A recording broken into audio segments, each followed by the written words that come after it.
this child I prayed, and the Lord hath given me my petition which I asked of him. 1 Samuel 1:27. Lord, I thank you for hearing my petitions. Even as Hannah suffered disgrace because she was childless, she continued to pray, and you granted her what she asked for. Nothing is impossible for you, Lord. If we have a burning desire in our hearts, I believe you have placed it there. As we continue to pray and bring our petitions before you, we must believe you hear our prayers.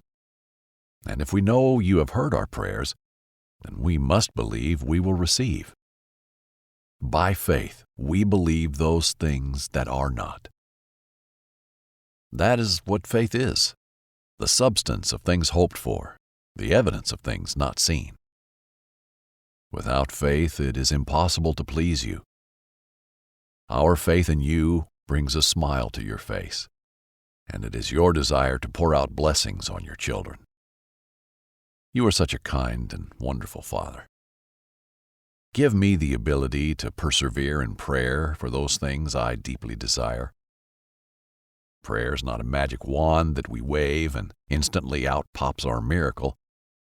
Sometimes there are lessons you want to teach us as we intercede in prayer. You purify our hearts as we selflessly pray for others. Prayer is powerful to pulling down of strongholds. Our prayers are often fought in the spiritual realm before we see the answers manifest. But our prayers are not in vain. You are always working behind the scene to bring forth our blessings.